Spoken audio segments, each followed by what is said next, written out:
32 নম্বর ধ্বংস করার মধ্যে বাঙালি জাতীয়তাবাদ ধ্বংস করা, এই 32 নম্বরকে মুছে ফেলার মধ্যে মুক্তিযুদ্ধের ইতিহাস মুছে ফেলার যে একটি উদগ্র বাসনা এবং সেই উদগ্র বাসনার যেটা বাস্তবায়ন ঘটেছে, এটি এখন মানুষের মনোজগতে একটা রসায়ন তৈরি করেছে। কোনটা থাকবে, পাকিস্তান, ইনকিলাব নাকি সংবিধান, মুক্তিযুদ্ধ 71? 32 নম্বর বঙ্গবন্ধুর যে ভবন, 32 নম্বরের যে ভবন ভাঙচুর করা এবং এটিকে এটিকে অস্তিত্বহীন করে দেওয়া।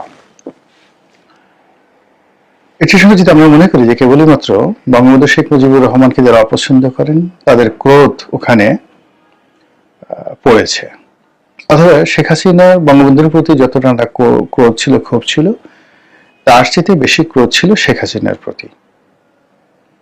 তো শেখ হাসিনার প্রতি সেই ক্রোধকে প্রশমিত করার জন্য বা সেই ক্রোধকে দেখানোর জন্য বিক্ষুব্ধ জনতা সেখানে গিয়ে 32 নম্বর ভেঙেছে। ভুল। 32 নম্বরের যে ইতিহাস, এটি বঙ্গবন্ধু শেখ মুজিবুরের সঙ্গে যতটা না জড়িত, তার চেয়ে স্বাধীনতার সাথে জড়িত, তার চেয়ে মানচিত্রের সাথে জড়িত, তার চেয়ে জাতীয় সঙ্গীতের সাথে জড়িত, তার চেয়ে সংবিধানের চেয়ে জড়িত, তার চাইতেও মুক্তিযুদ্ধের সঙ্গে বেশি জড়িত। এবং আমাদের অন্য যে সকল মুক্তিযুদ্ধ কেন্দ্রিক মনুমেন্ট রয়েছে, এই মনুমেন্টগুলো মুক্তিযুদ্ধের পরে তৈরি করা হয়েছে। সেটা আপনি জাতীয় স্মৃতিসৌধ ধরেন, কিংবা অন্য যে কোনো মনুমেন্ট ধরেন, কিংবা ধরেন একটা পতাকা, তো বা জাতীয় সঙ্গীত ধরেন, কিংবা সংবিধান ধরেন। তো এই সকল বস্তু, বিশ্বাস মুক্তিযুদ্ধ কেন্দ্রিক, যেটা দেশের অস্তিত্বের সঙ্গে জড়িত, তার মধ্যে সবচাইতে গুরুত্বপূর্ণ যেটি রয়েছে সেটি হলো এই 32 নম্বর।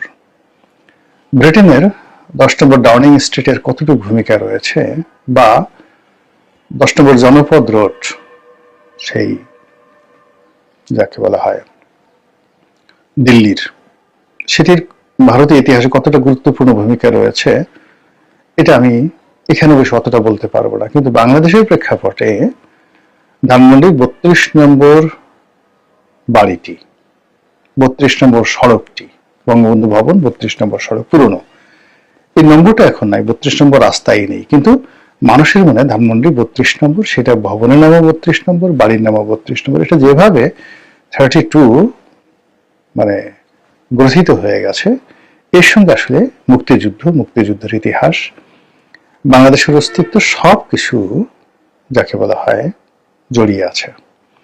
ফলে এই 32 নম্বর ভাঙার সঙ্গে বাংলাদেশ ভাঙ্গা, এই 32 নম্বর ধ্বংস করার মধ্যে বাঙালি জাতীয়তাবাদ ধ্বংস করা, এই 32 নম্বরকে মুছে ফেলার মধ্যে মুক্তিযুদ্ধের ইতিহাস মুছে ফেলার যে একটি উদগ্র বাসনা এবং সেই উদগ্র বাসনার যেটা বাস্তবায়ন ঘটেছে, এটি এখন মানুষের মনোজগতে একটা রসায়ন তৈরি করেছে। কোনটা থাকবে, পাকিস্তান, ইনকিলাব নাকি সংবিধান, মুক্তিযুদ্ধ 71? এবং সেখানে প্রেতাত্মা হয়ে এই 32 নম্বরের ভবনটি এবং ওই দিনের সমস্ত ঘটনা প্রেতাত্মা হয়ে এই যাকে বলা হয় আমাদের যে বাঙালি জাতি, এই বাঙালি জাতিকে বহুদিন পর্যন্ত সেই হ্যামলেটের মতো, হ্যামলেটের যে ভূতটি ছিল, যে ভূতটি এসে যুবরাজ হ্যামলেটকে প্রতিটা মুহূর্তে ব্যস্ত করে ফেলতো, তার কাছে এসে যে স্বপ্ন দেখাতো, কথা বলতো, ঠিক ওই বেদনা আমাদেরকে আঘাত করতে থাকবে।